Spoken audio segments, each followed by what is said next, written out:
लिखेंगे दिल बेकरार का खत में सजा के फूल हम प्यार का लफ्जों में लिख देंगे अपना ये हाल दिल।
क्योंकि मेरे बच्चों के ज़माने से तो यही गत्ते के डब्बे आ रहे हैं मिठाई के, लेकिन जो मेरी एज के लोग हैं उनको याद होगा कि हमारे ज़माने में एक गत्ता आता था जो प्रॉपर गत्ता होता था ना, मतलब ब्राउन से कलर का गत्ता होता था जिसको वो कवर किया होता था उन्होंने किसी फॉयल टाइप, और जो ऊपर उसका जो ढक्कन होता था उसको किया होता था गोल्डन या सिल्वर कलर का उसका ढक्कन होता था, जिसके ऊपर बड़ा खूबसूरत जैसे पन्नी वाला होता है ना, वो होता था डब्बा जो अलग से चला जाता था। और जो नीचे वाला, जो जिसके नीचे वाली बात कर रही हूँ, उसको नॉर्मली उन्होंने जो भी कोई कंपनी है उसका होता था उससे कवर किया होता था। बड़े वो मुझे क्यूट और अच्छे डब्बे लगते थे। फिर उसके बाद ये डब्बे आ गए जो कि नॉर्मल है, जैसे केक के डब्बे वगैरह होते हैं, उसको आप इस तरह से फोल्ड कर लेते हैं और डब बॉक्स बन जाता है, थोड़े से मॉडर्न। फिर ये आ गए क्योंकि वो फिर महंगे पड़ते होंगे या, और उसके नीचे एक गुड्डी पेपर टाइप बिछा हुआ होता था। वो डब्बा मुझे बड़ा अच्छा लगता था, मैं उसको काफ़ी ऐसे से ढूंढ रही थी और फाइनली वो मुझे मिले। वो थोड़े से रॉ से होते हैं, तो अच्छा फाइनली वो मुझे मिले उधर चाइना मार्केट में एक होलसेल की शॉप थी, वहाँ पे पड़े हुए थे पुराने ज़माने वाले डब्बे। वो बड़े अच्छे लगे मुझे, वो मैंने 2-4 लिए और उसको मैं यूज़ अब ऐसे करी थी 2-1 साल पहले। उसमें मैंने जिस तरह जो अपने कबाब वगैरह वो सारे करी थी ना, फ्रीज उसमें डाल के फ्रीज करी थी, लेकिन क्योंकि नीचे उसके मैंने बटर पेपर वगैरह बिछाया हुआ था, लेकिन वो क्योंकि गत्ता था वो फिर फ़ौरन मतलब समझे कि महीने एक में ख़त्म हो गया। लेकिन वो बॉक्सेस पुराने लोग जो मेरी एज के हैं उनको याद होगा कि कैसे होते थे वो स्वीट बॉक्सेस। गाड़ी में फिक्स हो रहे, मैंने आते हुए ना गमले और थोड़ी सी एक फूल और पनीरी कुछ नहीं लेनी थी, वो लिए। तो अगर गाड़ी को कुछ ज़रा सी कोई ख़राबी हो गई ना तो आबिद फिर बहुत गुस्से होंगे। फेवरेट कामों में से खाली कपड़ों की और चीज़ों की शॉपिंग नहीं है, फूलों की शॉपिंग भी है। बहुत शौक भी है और बहुत खुशी से करती भी हूँ। और जहाँ कहीं कोई नई चीज़ मिलती है, कुछ पौधों में नज़र आता है कुछ, तो मैं ले लेती हूँ। अभी मैंने एक घर के अंदर के लिए लिया है, बस लगे ना इधर, तो वो मैं दिखाऊंगी। घर के इंडोर है, वो अच्छा लग रहा है वैसे तो। हो गया हमें हमें जो शीशा बंद करते हुए ध्यान रखना, वो लगना हमें। ये कैसे होगा, ये फूल ये आएगा ना नीचे। घर आई हूँ, जो ख्वारी हुई है उधर गमले ख़रीदते हुए, और तौबा मैं बता नहीं सकती, बहुत ही ज़्यादा ही तेज़ धूप लग रही थी और इतना रश। नेचुरली अब सारा वो हो रहा है, मौसम चेंज हो रहा है तो हर कोई ले रहा है प्लांट्स वगैरह और अपने घरों के लिए, तो अच्छी बात है, मैंने भी ये काम किया। तो वापस आई हूँ, असर की नमाज़ पढ़ चुकी हूँ, मगरिब का वेट कर रही हूँ। मैं मगरिब की नमाज़ पढ़ूँगी, चाय बनवाई है, चाय पी लूँ, बाय द टाइम चाय पीऊँगी। वीडियो कल की एडिट हो गई, टीवी की आवाज़ हो चुकी, तब तक वीडियो एडिट हो गई। अब मैं बस नमाज़ पढ़ के फिर इंशाल्लाह ताला खोल दूँगी। तो साथ में आज हमारी भी मूंगफली आई है, मूंगफली में दाना नहीं। अच्छा जी, तो बात ये आज मैंने करनी थी कि बहुत सारे क्वेश्चंस आए हुए हैं, बहुत सारी चीज़ें और बातें आई हुई हैं घर के बारे में कि आबिद मेरे घर में क्यों रहते हैं, आप मेरे माँ बाप के घर में क्यों रहते हैं, वो तो मैं बता दूंगी। अभी नमाज़ पढ़ के चाय पी के मैं आपसे स्टोरी शेयर करती हूँ। लेकिन बात ये है कि अगर लड़कों शादी के बाद रह सकती है लड़के के घर के में जाके, तो लड़का भी रह सकता है, खैर है। लेकिन ये आबिद ने काम नहीं किया। असल में ये घर भी एक तरह से देखा जाए तो आबिद का ही है। तो लेकिन स्टोरी क्या है ये मैं शेयर करूंगी। पहले जब मैं चाय पी लूँ और मगरिब की नमाज़ पढ़ लूँ। अच्छा जी, फिर अंगूठी के बारे में भी बहुत सारे क्वेश्चंस हैं, अंगूठी के भी क्वेश्चंस का सबका जवाब दिया जाएगा। और अगर कोई और क्वेश्चंस हों तो आप मुझे वो भी बता सकते हैं, वो भी मैं आप लोगों के साथ शेयर करूँगी। तो चलते हैं फिर। अच्छा जी, ये ना क्या मैं लेके आऊँगी, फिक्र ना करें। वो अच्छा पता क्या, आबिद ने उससे पूछा था आमिर, वो कह रहा था कि आप ना मुझे उसकी कोई पिक्चर या वो दिखा दें, तो पिक्चर वीडियो में से अब खींच के दिखाऊंगी उसे पिक्चर में, ठीक है। मेरा कह रहे हैं ईद के लिए उनको एक सूट पसंद आया हुआ है वहाँ पर, तो खानबाड़ा के पास ही ना, खानबाड़ा कह रही, खैबर बाड़ा के पास ही। तो वो मैंने कहा मैं ले देती हूँ आज, तो वो मैंने याद ही नहीं करवाया, मुझे खुद भी नहीं याद रहा, अब उसके पास थान ख़त्म ना हो जाए। तो मैं उनसे कहती हूँ कि वो रख लें। अच्छा जी, दिखाने में लगी थी ये, बड़ी खुशी होती है जब कोई नया सूट आता है। पास ये दिखाती हूँ, ये बहुत ही प्यारा, जो मेरे पास एक और है ना वही उसी कपड़े में है। ये बहुत प्यारा, इस अगेन रोजेज़ वाला प्रिंट है और कॉटन सिल्क है। ये बहुत प्यारा सा प्रिंट है। तो ये लिया है मैंने, रेडी है बिल्कुल। अब चाय पीऊँगी, इसको उधर रख दूँ।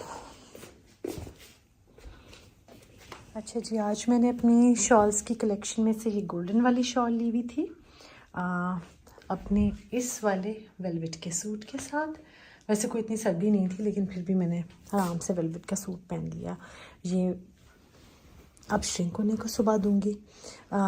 शायद मैं अपने लिए बनवाऊँ, शायद ये इस तरह के ना मैंने 2 लिए। एक अपनी फ्रेंड को भी मैंने देना था, उससे मुझे बर्थडे पे दिया था, मैंने सोचा उसके लिए भी ले लूँ। अच्छा जी, अब साथ में ना आपको मैं अपना ड्रेस आज सुबह नहीं दिखा सकी थी, अभी दिखा रही हूँ। और साथ चप्पल पहनी हुई है, क्योंकि वरना फिर वो टिक टिक की आवाज़ आएगी जो कि सबको बहुत कानों में लगती है। इससे पहले कि मैं दोबारा कुछ और भूल जाऊँ, फाउंडेशन का जो लोग पूछ रहे थे वो ये है अरमानी की luminous silk perfect glow flawless foundation, ये है। और ये सारा कुछ आप स्क्रीनशॉट इसका ले लें बेशक। एक ये है और एक है ये मेरी आवर ग्लास की वैनिश, ये आवर ग्लास की वैनिश, ठीक है। और ये है एल्फ का हेलो ग्लो, जो कि लगाने से आपको स्किन में एक बहुत डिफरेंस खुद से आएगा। और एक और चीज़ मेरी बड़ी ही फेवरेट है, वो है ये वंडर ग्लो शेल्बर्ट टिल्बरी की, ये। अच्छा जी, जो आजकल मैं यूज़ कर रही हूँ स्प्रे, वो एल्फ की ही ये है सेटिंग स्प्रे। उसके अलावा ये है फरसाली की। अच्छा जी, ये होगी ये सारी चीज़ें जो मैंने दिखानी थी। और उसके अलावा वो ये है ग्लो रेसिपी सफोरा की, सफोरा ब्यूटी इनसाइडर, ये है एक। अब मुझे लगता है सब मैंने आपको बता दिया, जो क्वेश्चंस पिछले बहुत सारे दिनों से पूछ रहे थे सारे। एक तो ये है फिट मी की मेबेलिन की है, टिंटेड मॉइस्चराइज़र है। ये भी मैं कभी कभी ये भी लगाया होता है। अच्छा जी, ज़्यादातर जो मैंने लगाया होता है वो है ये सफोरा की बेस्ट स्किन एवर ग्लो, ठीक है। मैंने बहुत बहुत सारे रिप्लाईज आज की वीडियो में दे दिए, क्योंकि बहुत सारे लोग जो पूछ रहे थे, बच्चे सारे, उनको आज स्किन वाली और फाउंडेशन कौन सी यूज़ करें क्या, ये सब उनको आज बहुत सारे तो रिप्लाईज मिल गए होंगे। उसके अलावा अब एक रिप्लाई रह गया, और वो है घर के बारे में। उधर जाके बैठ के आराम से बताओ। अब मैं आराम से बैठ गई हूँ, मैंने कहा कि जो घर के बारे में जो क्वेश्चन आए हुए थे उनको मैं रिप्लाई कर लूँ। और आप यकीन करें, सुबह से मैंने ना 2-3 दफ़ा ये वीडियो स्टार्ट की है, मगर मैं इसे नहीं कर सकी कंप्लीट, क्योंकि मैं अपने पेरेंट्स के ज़िक्र से और उससे ज़रा थोड़ी इमोशनल हो जाती हूँ। सभी हो जाते हैं। लम्या जिनके पेरेंट्स हैं उनकी लंबी उम्र करे, सेहत तंदुरुस्ती के साथ वो रहें, और जिनके पेरेंट्स नहीं, अल्लाह ताला उनके दर्जात बुलंद करे, आमीन। तो ये घर मेरे पेरेंट्स का था, हम 5 बहनों का और हमारे बच्चों का था भी और है भी। और हाँ, ये वो जगह थी जहाँ हम 5 बहनें मिलते थे और केयर फ्री होके मिलते थे। हमारे माँ बाप ने आप सबके पेरेंट्स की तरह भी हर आसाइश, सुकून, इत्मीनान हमें यहाँ पे दिया हुआ था। फाइनली ऐसा हुआ कि 2014 में मेरे फादर चले गए और 2016 में मेरी अम्मी चली गई। उन दोनों के जाने के बाद ना जाहिर है कि घर जो बहुत प्यार मोहब्बत से मेरे फादर ने बनाया था, हम सब बहनों की मर्ज़ी से, मेरी बहन फेरी उस वक्त साथ थी उनकी, हम 3 बहनों की तो शादियां हो गई थी, तो वो फिर साथ सब चीज़, क्या चीज़ कहाँ लगानी है, क्या करनी है, सब लोगों ने अपना बेस्ट दिया इसको। तो जब वो चले गए तो ये घर मैंने ले लिया प्रॉपर, जिस तरह से लेते हैं उस तरीके से मैंने अपनी बहनों को सबको उनका हिस्सा दे के, और ये घर मैंने रख लिया।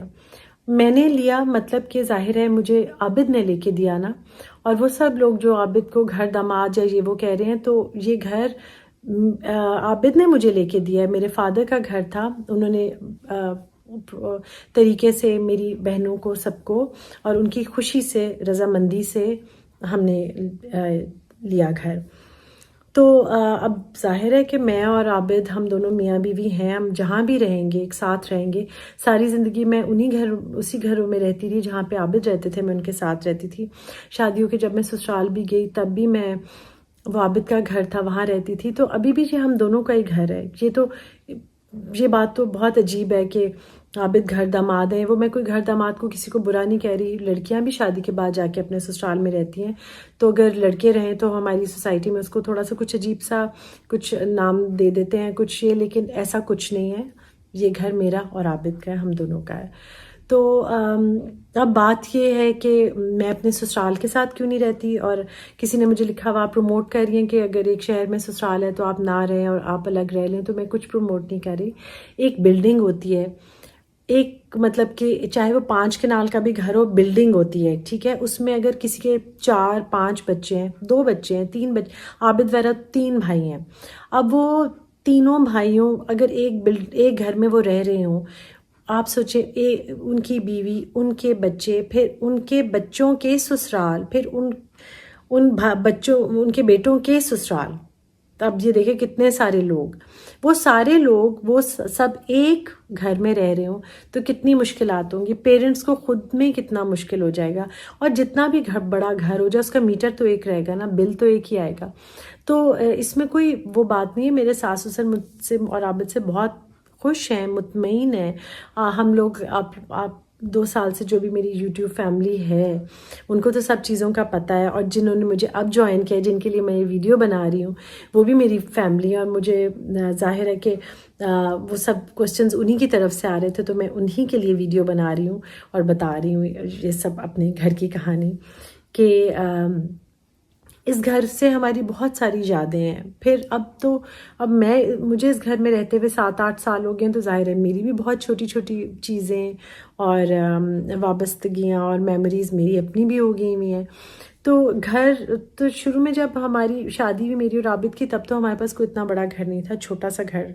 छोटे घरों में भी मैं और आबिद रहे और बहुत मुतमईन और खुश रहे। मैं और आबिद पेरिस में भी रहे हैं और हम दोनों सरगोदा में भी एक साथ रहे हैं, और तो हम हर जगह पे खुश ही रहे ना। अब मतलब ये तो नहीं है कि मैं इधर शिफ्ट हुई तो ही मैं खुश हुई। जहाँ पर भी हम दोनों रहते थे, हमारे बच्चे हमारे साथ रहते थे, तो हम लोगों ने एक मुतमईन ही ज़िंदगी गुजारी, अल्हम्दुलिल्लाह। तो बात ये है कि जब भी, अब देखिए मेरे बच्चे भी, मैं इधर रहती हूँ तो मेरे बच्चों के भी तो अपने अपने घर हैं। ज़िंदगी है ही, नाम ही इसी का है। बच्चे आपकी ज़िंदगियों में आते हैं, कुछ सालों के लिए आते हैं, फिर वो चले जाते हैं, और एक ख्वाब लगता है, अच्छा बच्चे आए थे हमारे पास, उनके स्कूल, उनकी कॉलेज। साल थोड़े होते हैं, यादें बेपनाह होती हैं जो छोड़ के बच्चे चले जाते हैं अपनी मंजिलों पे। बस यही ज़िंदगी का दस्तूर है। इसी तरह जब से दुनिया बनी है और इसी तरह आगे चलती रहेगी। मेरे फादर ने घर बनाया और इस घर में रहे भी, मेरे ख्याल से अराउंड 15 ईयर्स वो इस घर में रहे, फिर वो चले गए, फिर मैं आ गई इस घर में। और अब मैंने घर ये जो लिया था, मेरा मेन मकसद मेरे और आबिद का यही था कि मेरी बहनें मेरे पास खुशी खुशी आती रहें, उनके बच्चे मेरे पास आते रहें। तो हम लोग आज भी मिलते हैं, घर से तो नहीं मिलने आते, मिलते तो हम एक दूसरे से हैं, लेकिन ये है कि मैं अपना वो घर जो मेरे वालिद ने बनाया हुआ था, मुझे बहुत दिलो जान से अजीज़ है। तो घर की बात तो मैं जितनी करूँ मुझे कम लगने लग पड़ती है, थोड़ी लगती है। वही बात आ जाती है आखिर में कि आपको सुकून, इत्मीनान जहाँ पर भी हो, वो चाहे एक कमरा हो, चाहे वो एक महल हो, वही आपके लिए घर होता है। तो ये मैंने कहा, जिन लोगों ने मुझे अभी उम्माज़ वर्ल्ड फैमिली में अभी ज्वाइन हुए हैं, उनके लिए मैं थोड़ा सा बता दूं कि ये घर कैसे मुझे मिला। कहा था ना कि मुझे ये बातें करते हुए अपने पेरेंट्स की मैं इमोशनल हो जाती तो मैं हो जाती हूँ। खैर हम लोग इंशाल्लाह ताला कल मिलेंगे आप और कल मैंने जाना है चाय पे। अब मेरी जहाँ मेरी फ्रेंड है उसका घर बड़ा प्यारा है और ख़ुद बड़ी सलीकामंद है, उससे मिलेंगे इंशाल्लाह ताला कल। और तब तक अपना भी बहुत ख्याल रखें। अपने घर का तो मैं हर दफ़ा सबको कहती हूँ, लेकिन अपना भी बहुत ख्याल रखें, इसलिए कि जान है तो जहान है।